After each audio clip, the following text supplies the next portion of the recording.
Atenas, no século V, ela no início estava no seu apogeu econômico, político e militar. E no final do século V, ela estava acabada, praticamente acabada, né, economicamente, militarmente, com desarmonia social, desorganizada politicamente, e encarando a sua desmedida, vendo o quão foi excessivo o seu orgulho. No início, Grécia foi ameaçada pelos persas de invasão. Os atenienses lideraram a chamada Liga Délia,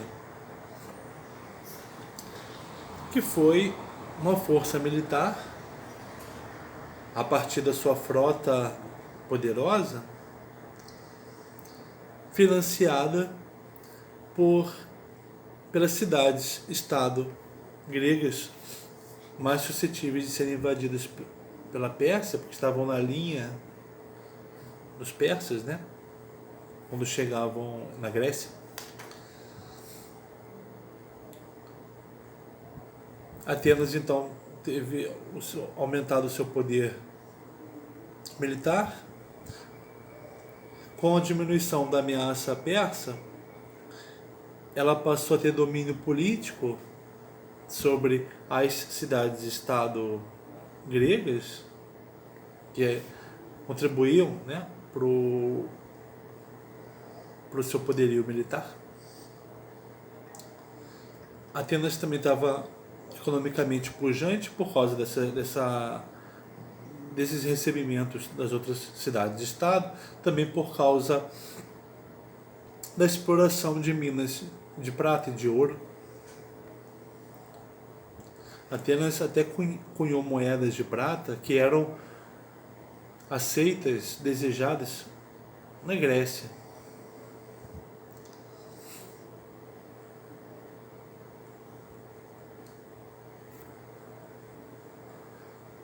A moeda de prata, a prata é difícil de ser obtida, tem um trabalho de fazer a moeda.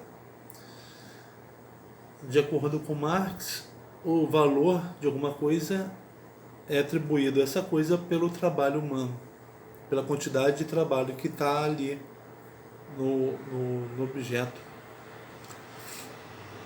Então a prata tem muito valor.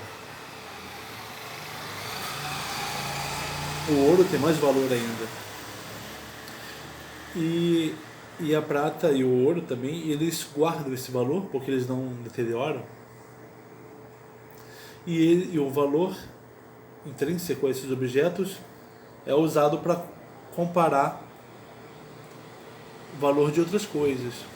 Quanto trabalho dá fazer um saco de cevada? Ou quanto trabalho dá para fazer 1 quilo de carne? Essas coisas são comparadas com a moeda, né, que se torna a medida padrão.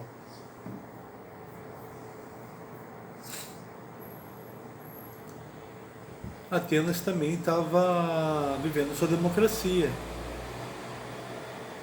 Assembleia, conselho, decisão dos homens, não importando o nível de renda, mulheres excluídas. Decisões políticas, então, as decisões jurídicas também, não importando o nível de renda dos homens. Atenas, por causa do seu desempenho diante dos persas, se sentia favorecida pelos deuses, principalmente favorecida pela deusa Atena, para quem ela construiu o Partenon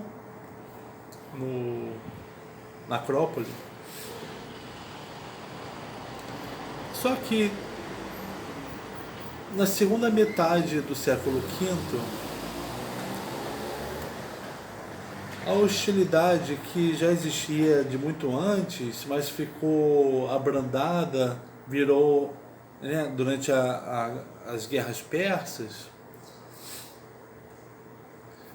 essa hostilidade explodiu em guerra contra Esparta, por causa da ameaça. Uma se sentia ameaçada pelo poder militar da outra e também pelo poder político sobre as outras cidades-estado. Durante a guerra, houve momentos em que Esparta se sobressaiu, venceu batalhas importantes. Houve momentos em que Atenas se sobressaiu, vencendo batalhas importantes. Quando isso aconteceu 2 vezes, de Esparta propor a paz para os atenienses, mas que por decisão da sua assembleia, os atenienses não aceitaram, dizendo que eles iam conquistar ainda mais se a guerra continuasse. E acabava que mais adiante eles passavam a perder a guerra de novo. Os atenienses estavam pecando pela desmedida do seu orgulho. E foi por isso que eles perderam a guerra.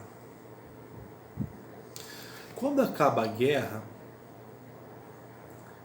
os coríntios, que habitam a um istmo que liga o Peloponeso, onde está Esparta, a Ática, onde está Atenas, os coríntios pedem para os espartanos de arrasarem Atenas.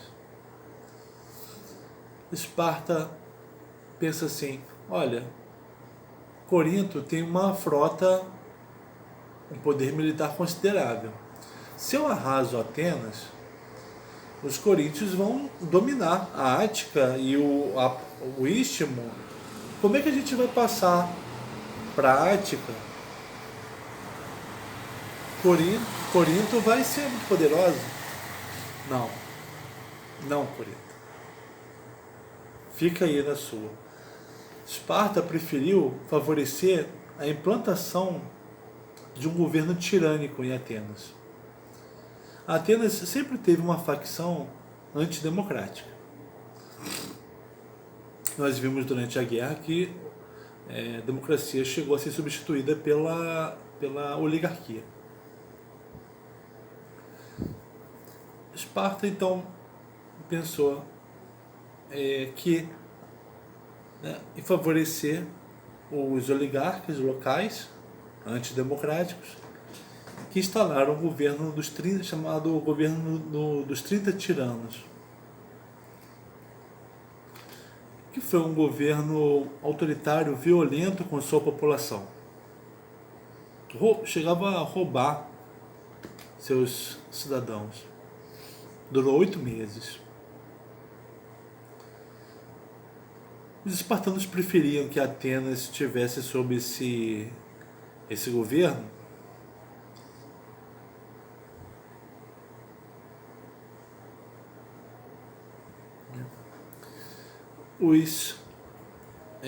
só que depois de 8 meses começou a haver revoltas populares, guerra civil, e os democratas retomaram o poder. Mas a economia ateniense estava quebrada. Atenas tinha perdido durante a guerra o acesso às suas minas de prata e de ouro.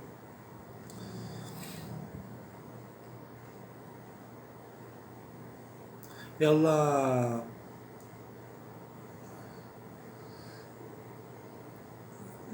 passou a depender de importação de grãos para alimentar sua população.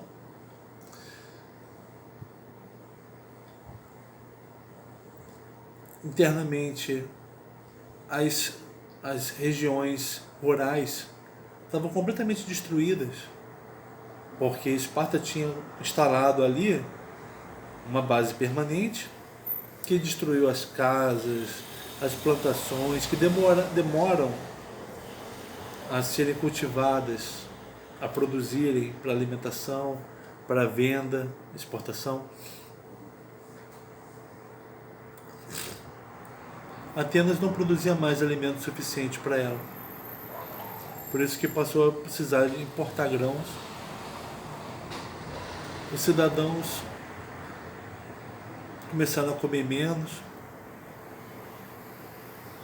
O rico comia pão feito em casa, com trigo. O pobre comia o pão feito em casa, feito com centeio. O rico comia carne, mas o pobre só comia carne quando havia sacrifícios públicos, né? Pagos pelos ricos ou pelo Estado. O pobre comia vegetais. A moeda local deixou de ser de prata, passou a ser uma coisa sem valor intrínseco, um bronze revestido finamente de uma fina camada só de prata.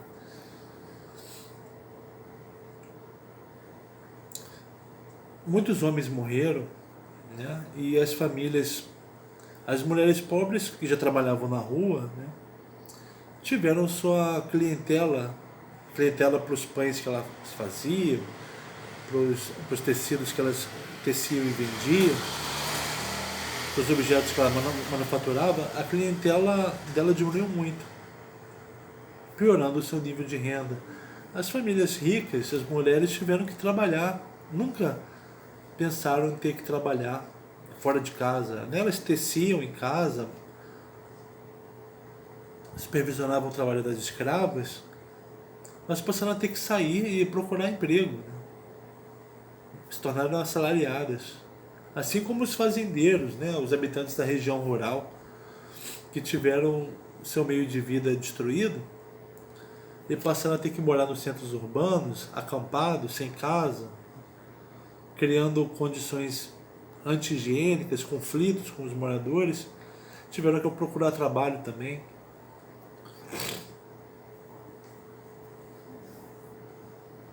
Aos poucos, Atenas foi se reerguendo economicamente, mas nunca atingiu o apogeu que chegou a ter nas primeiras décadas do século V.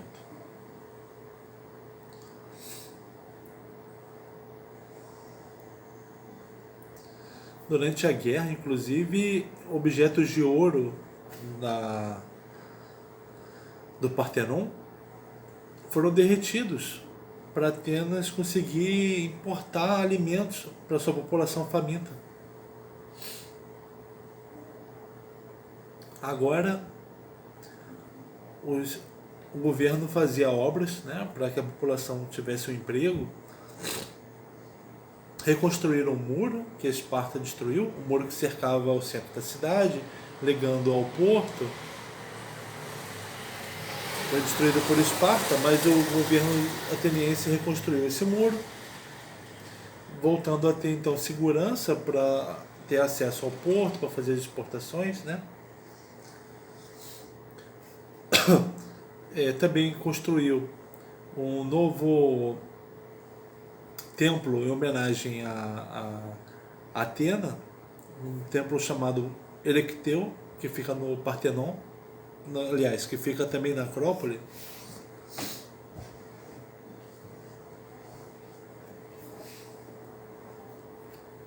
Apesar das mudanças da necessidade da mulher rica trabalhar, ela continuou sem participar da política, assim como a mulher pobre não participava. Durante a guerra, o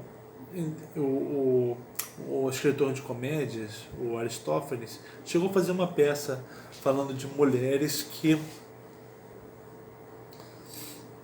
se disfarçaram de homens e ocuparam o poder da cidade e foram muito bem sucedidas, melhoraram muito a economia. Quando os homens descobriram que eram mulheres, ficaram espantados e perceberam que elas estavam governando a cidade como governavam a própria casa delas. E elas acabaram ficando no poder.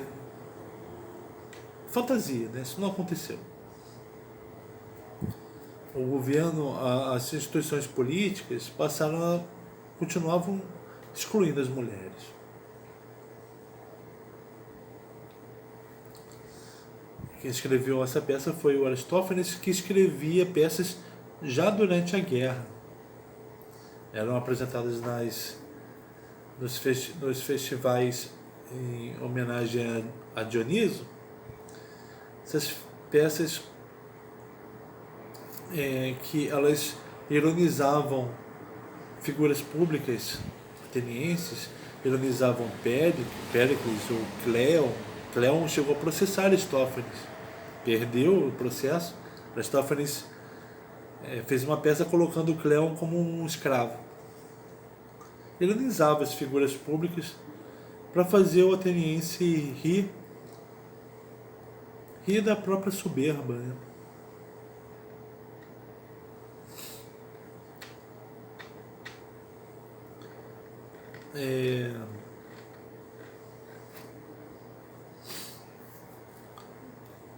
No final do século V, né?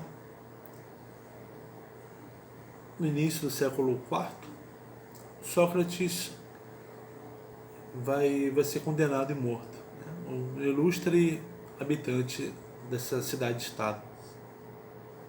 Isso vai mostrar que a cidade que estava em declínio econômico e político e estava tentando se reerguer, ela não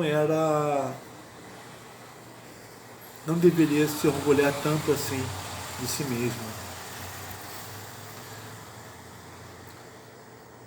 Sócrates um dia recebeu um amigo dele, né? Um amigo dele tinha ido ao monte, ao santuário de Delfos, e ali ficou sabendo que Sócrates era o mais sábio dos atenienses.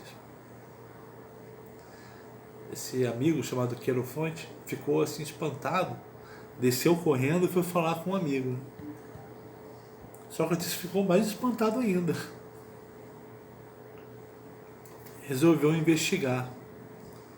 Sócrates ele fez a filosofia dele como uma missão divina, para responder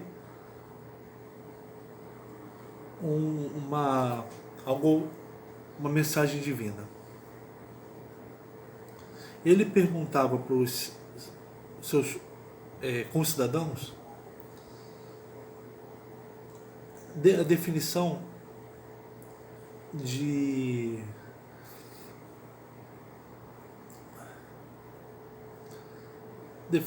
o que é a coragem, o que é a justiça, o que é a beleza.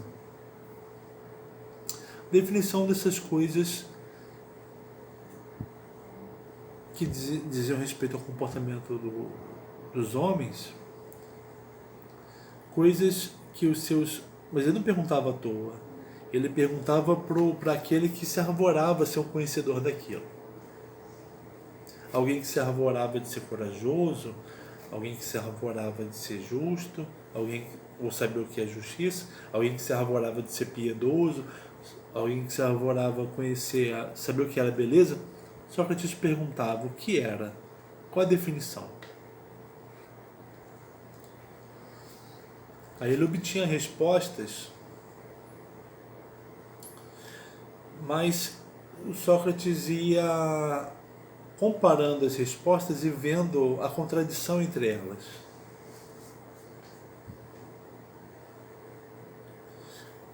Mostrava essa contradição ao seu interlocutor, que ficava sem palavras, ficava muito irritado.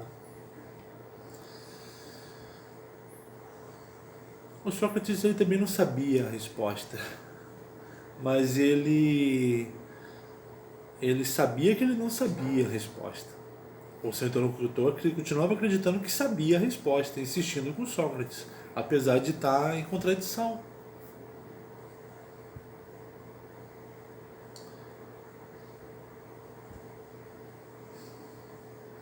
O Sócrates, então, ele pensava assim: como é que o homem vai ter virtude se ele não sabe o que é a virtude? Como? Como você pode ser justo se você não sabe o que é justo? Você vai mudar de opinião a cada dia sobre o que é justiça se você não sabe o que é justo. A opinião do outro vai conflitar com a sua. Vocês não vão se entender. O governo da cidade não vai ser justo. A democracia não vai funcionar assim. Cada um com uma opinião a respeito do que é o justo. Tem que chegar numa definição do que é o justo. O Sócrates se preocupou em cuidar da alma do ateniense. Esse é aquele que incomodava, fazia o ateniense se preocupar com o que ele conhecia, com o que ele se arvorava de conhecer. Se arvorava a conhecer. E se preocupar com isso e ver que ele precisa investigar a respeito do que ele conhece. Para alguém orgulhoso, demasiadamente orgulhoso, como era o ateniense, não sei como, né, depois dos últimos acontecimentos, isso era motivo de irritação.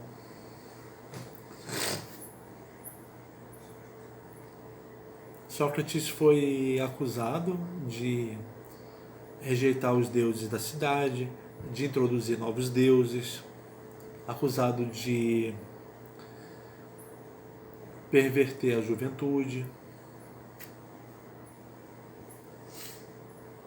Um amigo dele disse: olha, Sócrates, você aceita que eu vou fazer a sua defesa por escrito, você apresenta na hora. Você vai dizer para o júri o quanto você se arrepende de ter feito essas coisas, que você reconhece que fez essas coisas, que eles estão te acusando, e que você não vai voltar a fazê-los, que você não vai mais filosofar. Sócrates falou: olha, muito obrigado, mas eu não vou fazer isso. Eu não vou mentir, porque a minha vida é o meu filosofar. Se eu parar com o meu filosofar, não tem sentido. Né? Eu vou fazer a minha defesa, eu mesmo. E eu vou falar a verdade. Essa vai ser a minha defesa. Então, depois das acusações, o Sócrates fez a sua defesa. Falou a sua história, né? A sua missão religiosa, a preocupação dele com o ateniense, que se preocupava muito com as riquezas e se preocupava pouco com a sua conduta. Era muito orgulhoso, né? Demasiadamente orgulhoso. Sócrates acaba sendo condenado à morte e ele diz que os atenienses vão amargar, eles vão se afundar no seu orgulho. O Sócrates aceita a condenação e é morto, tomando cicuta. Platão vai ver esse grave problema na democracia ateniense. Platão era contra a tirania. Ele viu a desgraça que foi os 30 tiranos. Ele não... No início da República, Sócrates combate um sofista chamado Trasímaco, que tem a ideia que a justiça é a vantagem do mais forte. A lei do mais forte. O mais forte deve ser favorecido nas decisões. Isso é o justo. Sócrates combate isso, né, dizendo que a justiça questionando isso, né? Que a justiça, na verdade, é a melhor coisa que tem. A justiça é a busca do bem. Uma virtude, não é um vício.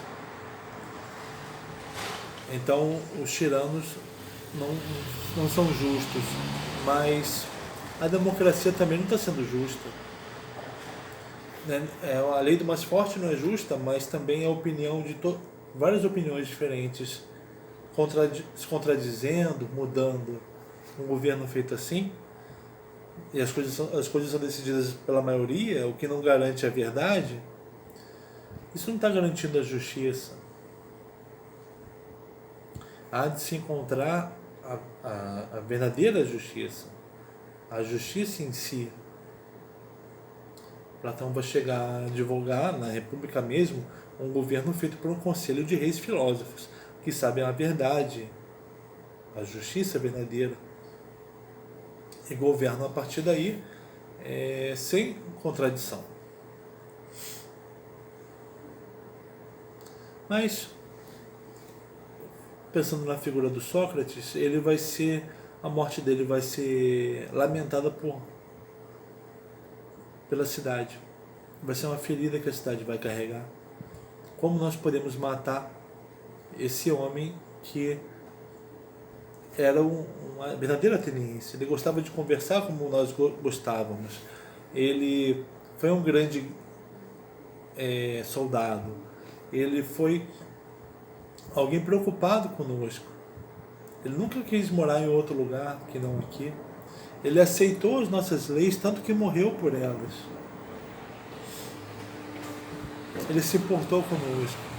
Ele passou a vida conversando conosco e procurando a nossa melhoria, né? Mas nós o matamos. Realmente, nós não somos aquilo que nós pensávamos. Não temos motivo para nos orgulharmos tanto assim a respeito de nós. Então Sócrates fecha o século V ateniense como abalando fortemente o orgulho dos seus cidadãos. Então, no próximo vídeo vamos adentrar o século IV de Atenas. Tá bom? Então, obrigado.